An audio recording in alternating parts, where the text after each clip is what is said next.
জুলাই অভ্যুত্থানের বর্ষপূর্তিতে পল্টনে সমাবেশ করছে জামায়াতে ইসলামী। এই মুহূর্তে সেখানে আছেন সহকর্মী শফিক মুন্সি। সরাসরি যাচ্ছি তার কাছে। শফিক,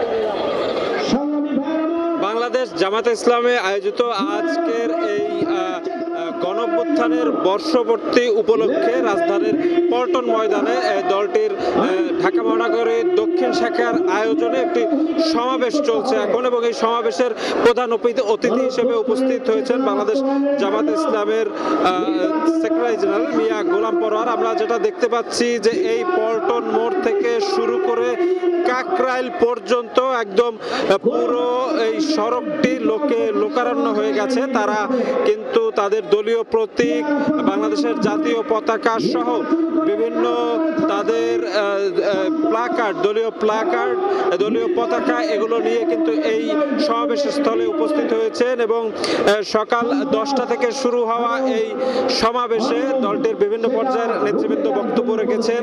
তারা যে বিষয়টি বিশেষ করে উল্লেখ করছেন সেটি হচ্ছে গণঅভ্যুত্থানের 1 বছর পূর্তিতে আজ বিকেলে জুলাই ঘোষণাপত্র পাঠের একটি অনুষ্ঠান আছে প্রধান উপদেষ্টার পক্ষ থেকে। সেই জুলাই ঘোষণাপত্রে যেন জনস্বার্থ বিরোধী কোনো কিছু ঘোষণা না থাকে সে বিষয়টি কিন্তু আজকের এই যে সমাবেশ, সেই সমাবেশের অতিথিরা এই সকাল থেকেই কিন্তু বিভিন্নভাবে বলে যাচ্ছেন। আমরা যেটা সমাবেশে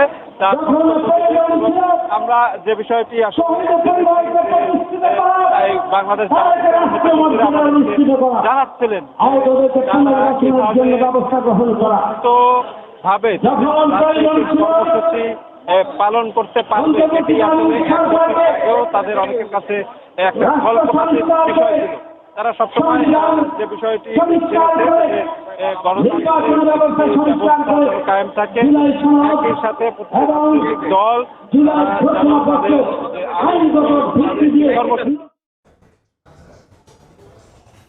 পল্টন থেকে যুক্ত ছিলেন সহকর্মী শফিক মুন্সি।